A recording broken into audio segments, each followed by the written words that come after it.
Yan, Ya, Bud. hari ini kita tuh disponsori sama salah satu pabrik garment. Oh ya? Iya, karena kita hari ini ngomongin soal jahitan. Jadi kemungkinan habis itu akan masuk jahitan-jahitan tuh di sini. Jadi produk dari mana gitu. Kita akan masukin di sini. Supaya teman-teman tahu bahwa kita ini selain ngomongin soal medis, kita juga ngomong soal jahit-menjahit sebetulnya. Seperti yang salah satu followers kita, subscriber kita tuh tanya soal jahitan jadi daging. Sebetulnya gini ya pertanyaan mendasar gua. Sebenarnya kan kalau jahitan itu kan jadi baju ya, kenapa jadi daging ya? Agak aneh pertanyaannya.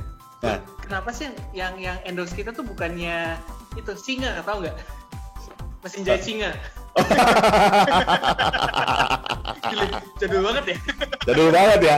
Kayaknya anak-anak yang denger udah nggak tahu nih, mesin jahit singa udah nggak ada yang tahu mereka nih. Coba komen deh, tinggalin komen. Ada nggak yang masih tahu dan inget gitu tentang mesin jahit singa? Nggak, lu ini generasi tahun 70-an, nggak usah terlalu begitu. Kita ini rata-rata 90-an, 2000. Gua ini termasuk 2000. Lu kan udah tua, jangan gini. Gue tuh generasi, gue tuh masih 17-an. 17-an tambah. 17 tahun yang lalu. Ya, bahas ya. Sebetulnya gini, pertanyaannya ada yang menarik dan ketika gue baca komennya, gue jadi kepikiran, bener juga ya, karena kan gue ngalamin operasi tuh, keluarga gue ngalamin operasi 3 kali yang gue ingat. Gue usus buntu, bokap gue usus buntu, Mandy operasi habis sesar. Nah, pertanyaan yang umum ditanyakan sama keluarga gue itu adalah, apakah jahitan ini jadi daging? Kalau jadi daging kan berarti nggak perlu dilepas. Sedangkan ada yang perlu ke dokter lagi berapa minggu kemudian untuk lepas jahitan gitu. Pertanyaan gue, apakah jahitan bisa jadi daging? Maksud gue, apa sih konteks jahitan tuh gimana sih sebetulnya? Jadi Bud, kalau lu lagi nggak punya duit gitu kan, lu ngejahit aja gitu. Siapa tahu kan nggak punya duit buat makan gitu, lu ngejahit aja. Siapa tahu ntar jadi daging, bisa lu masak. Ya, jadi sebenarnya banyak ini gue nggak bilang salah persepsi ya, sebenarnya benar juga gitu. Cuman mungkin masyarakat pada belum tahu nih fungsinya jahitan itu sebenarnya apa sih gitu. Ya kan, kebanyakan orang kan kalau misal habis luka datang ke dokter, mereka langsung takut kan, tuh jahit ya. Kebanyakan orang udah langsung takut kan untuk dijahit kan. Jadi sebenarnya konsep jahit jaringan luka yang ada di tubuh kita itu sama dengan konsep jahit baju sebenarnya. Menyatukan 2 lembah kain atau menyatukan 2 gitu. Jadi misalnya gua di tangan gua nih ya, ini kena luka potong di sini. Nah kan kebagi dua kan, sisi kiri dan sisi kanan kan. Iya. Nah nanti dokter itu akan melihat lukanya dalam atau enggak. Nah di saat lukanya itu ternyata cukup dalam, yang kita nggak bisa harapin kalau misalnya kita nggak, kan namanya luka kan pasti kebuka ya. Nah kalau misalnya lukanya kita diemin aja dan kebuka terus, penyembuhannya lama. Kita kan regenerasi terus, tapi lama gitu. Dan luka yang besar itu potensi untuk terjadi infeksinya tinggi. Karena banyak virus, kuman, udara terbuka gitu kan? Ya benar banget. Nah karena itu makanya dilakukan teknik penjahitan, yaitu dari kiri ke kanan tuh ditutup. Sehingga jadi konsekuensinya itu seperti orang yang ada luka terbuka ini kita pencet gitu. Jadi kedua kakinya ketemu. Nah harapannya itu mempermudah untuk regenerasi ini. Make sense. Terus kenapa ada yang jahit ada yang enggak gitu? Nah bedanya badan manusia sama baju. Badan manusia itu kan lebih tebal, lebih dalam, benar nggak? Kalau misalnya lukanya katakanlah cuma 1 cm, bisa nih kita cuma jahit bagian luarnya aja. Tapi bayang nggak kalau jahit lukanya itu sampai kedalamannya, misalnya di luka di dalam perut ya, sampai 5 cm bisa, atau 3 cm. Luarnya bisa kita jepit dengan jahitan, dalamnya kan masih nganga. Kebayang nggak, Bud? Iya, kebayang. Nah, makanya lo harus jahit di luar dan di dalam gitu kan? Iya, jadi sebagai dokter itu biasanya kalau misalnya jahitan di dalam, kita jahitnya itu lapis per lapis. Jadi jahitan lapisan, jahitan otot, jahitan kulit bagian bawah, baru kulit bagian atas. Nah, kenapa orang bisa tanya jahitan ada yang bisa jadi daging atau enggak? Jahitan yang bisa jadi daging itu dalam tanda kutip itu adalah jahitan di bagian dalam, lapisan dalam. Karena nggak mungkin kita cabut lagi gitu. Iya. Nah, kalau misal jahitan yang di bagian luar yang kelihatan di kulit kita itu biasanya ada jahitan yang harus dilepas, atau kalau orang awam kenal itu jahitan yang tidak menjadi daging gitu. Yan, pertanyaan gua bahannya beda ya? Maksud gua jahit bahannya tuh beda ya untuk jahit luar sama dalam ya? Beda Bud.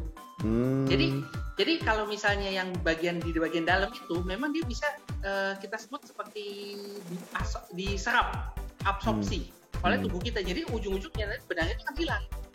I see, oke.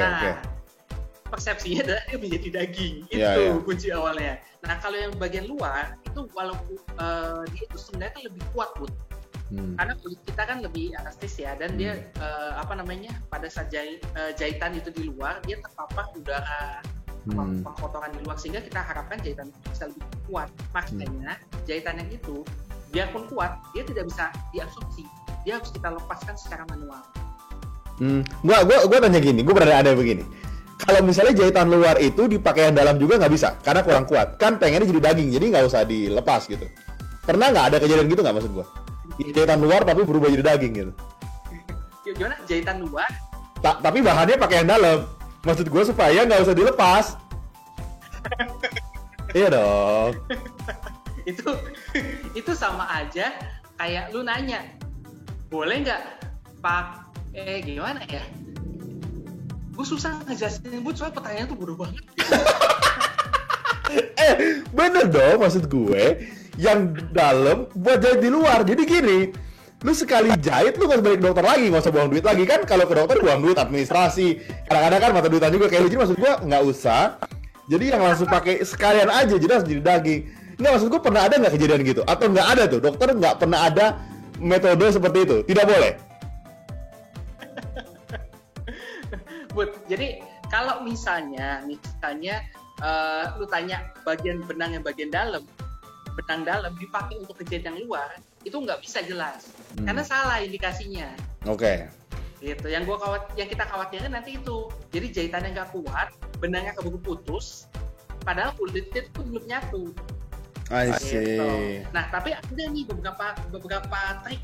Jadi kalau zaman dulu kan ya pengobatan masih belum maju ya, jadi kita cuma punya benang gitu. Kalau sekarang itu kita punya berbagai macam pilihan. Jadi kalau misal ternyata lu nggak mau dijahit, lukanya kecil, nggak terlalu besar, itu kita bisa pakai yang namanya lem. Oke, I see. Oh, ada ya? Tapi gue tahu dari muka lu, lu ngebayangin lem pasti.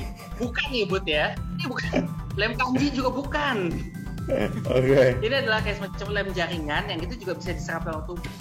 Gitu. Tapi lukanya nggak bisa terlalu gede karena lemnya kan nggak sekuat benang.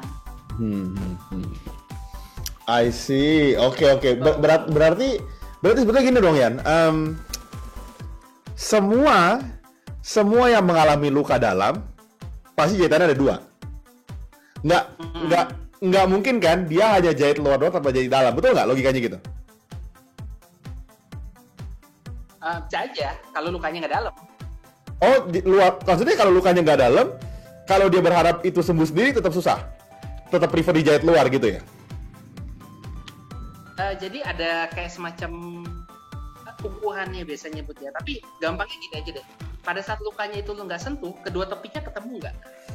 Oh, I see. Kalau kedua tepinya nggak ketemu, ya, itu berarti dia harus dijahit. Nah, sekarang kita lihat kedalamannya. Kalau kedalamannya bisa kira-kira 2 cm, itu udah pasti jahitannya. Oh, I see. Gue jadi ngerti dengan asumsi itu kalau luka lu nggak ketemu atau bagian tubuhnya nggak ketemu, itu kan berarti masih jahit luar kan? Ya, maka dari itu guru-guru suka ngomong gini, diam lu, ntar gua jahit mulut lu. Karena kan mulutnya nggak ketemu. Kalau ketemu mungkin dia bilang gini, diam lu, gua lah mulut lu. Mungkin gitu ya. Jadi mereka udah membayangkan karena mulut kita nggak ketemu, diam lu, gua jahit ntar bisik gitu ya. Guru-guru kan suka gitu ya. Bener nggak? Jangan, ntar jadi daging. Jadi daging, jadi nggak usah ngomong. Oke. Dan ada lagi nggak mitos? Oke, gimana? Nih, selain jahitan sama lem, ada metode ketiga dan gue kasih ini metode ini cocok buat lu. Jadi sampai tuh kulit sembuh, lu pegangin, ya tapi lukanya ketemu. Nggak, sebenarnya metode itu sih gue bisa lakukan. Tapi kalau gue udah bayar dokter kan sia-sia dong administrasi gue. Nggak mungkin. Jadi sekalian aja sebetulnya. Iya dong. Ya. Tenang, Bud. Kalau lu berobat sama gua, administrasi gratis. Upahnya dong. Yan, tapi gue tanya sama lu, kalau mengalami luka jahitan, maksud gue gini, let's say jatuh kakinya sobek gitu ya, jadi dijahit gitu ya. Apakah luka jahitan seperti luka sobek itu mereka harus dibius total, atau mereka bisa aja nggak dibius, cuma suntik sedikit doang, mereka bisa jahit dengan kondisi orang itu masih sadar, atau gimana biasanya soal jahitan? Oh bisa, Bud. Itu bius lokal bisa banget. Tapi kita lihat lagi kembali tergantung dari lokasi lukanya gitu. I see. Jadi gue pernah dapat pasien itu lukanya itu karena kecelakaan sepeda motor, lukanya itu dari pangkal paha sampai ke pergelangan kaki. I see, panjang juga ya. Nah, panjang kan. Nah, sedang kalau misalnya lu mesti bius lokal itu agak berat gitu, maksudnya bisa, tapi lu mesti bius dikit karena bius itu kan bius lokal itu kan ampulnya kecil gitu, jadi dia cuma dapetnya dikit obatnya. Nah, kalau pada kondisi seperti itu bisa nih kita tawarkan untuk bius yang lebih, misalnya di bagian pembuluh di bagian tulang belakang namanya spinal, spinal atau bius umum kalau misalnya pada anak kecil. Iya, karena nggak bisa, iya. Nah, jadi kadang-kadang bisa dilakukan bius umum juga untuk anak kecil. Jadi sebenarnya kalau tanya metode biusnya semua tergantung dari kondisi pasiennya. I see. Tapi bukan karena lu mau nyari duit aja kan? Maksudnya bius yang ini banyak aja gitu, bukan kan? Kalau bisa lokal lah, jangan matre gitu lah. Apa perlu gue tulis? Nggak, nanti gue bilang kalau bisa pegang pakai tangan, pegang aja Pak, pakai tangan. Ya, ada tambahan lagi nggak orang-orang yang salah tentang mitos-mitos ini sebetulnya? Nah, terus ada satu lagi nih, Bu. Jadi kebanyakan orang takut dijahit, ya kan? Lebih takut untuk dicabut jahitannya, bener nggak? Karena takut kebuka gitu kan asumsinya kan? Begitu dijahit pas. Ya, takut sakit juga. Itu benar. Tapi karena takut sakit lagi gitu. Iya. Make sense, betul. Ya kan? Nah, pesan gue buat sobat Karti, jangan sampai benang yang ada di dalam tubuh lu pada itu tidak dipotong, tidak dibuang. Karena nggak boleh. Jadi benang itu masuknya adalah benda asing. Pada saat kita pasang, benda itu steril. Jadi resiko infeksinya minimal. Tapi seiring berjalannya waktu, dengan dia kan masuk masa pemulihan ya, tapi dia kan akan kena air, kena udara, apalagi kalau misalnya lu gak ganti korbannya dengan kondisi yang tidak bersih gitu. Benang itu menjadi kotor. Nah, kalau nggak dilepas atau diangkat, itu nanti bisa menjadi sumber infeksi baru. I see. Jadi jangan teman-teman pikir untuk menghemat baju pakai benang operasi aja, karena nggak cukup juga, sedikit doang kan? Kali cuma dikit doang kan, jadi nggak mungkin cukup. Jadi jangan, sekali lagi teman-teman buat yang mungkin penasaran soal mitos-mitos soal ini, kalian bisa dengerin topik ini karena menarik banget, maksudnya soal benang, karena jujur orang yang ngalamin operasi tuh pasti sering banget tuh denger tuh. Jadi daging atau tidak jadi daging gitu. Ternyata memang kalau jahit luar pasti harus dilepas gitu. Kalau di dalam otomatis akan menghilang dan seolah-olah jadi daging gitu. Jadi semoga teman-teman nggak salah mitos dan semoga nggak nanya hal yang sama lagi ke dokter, karena kan males kan dokter ditanya hal yang sama tiap operasi, apalagi kan dokter yang operasi spesialis bedah kan ditanya terus kan, dok ini jadi daging nggak, dok ini jadi daging nggak gitu. Nah jadi buat teman-teman jangan lupa tungguin konten kita terus tiap hari Senin dan Kamis di YouTube HealthyX. Kita akan bawain mitos-mitos tentang kesehatan, dan yang mau request juga bisa langsung tulis di kolom komentar kita. Ada tambah lagi ya? Itu aja sih, jadi tunggu terus konten-konten edukasi kita, mudah-mudahan bisa membantu informasinya. Jadi sampai ketemu di episode selanjutnya. Stay healthy, stay alive. Bye-bye. Bye.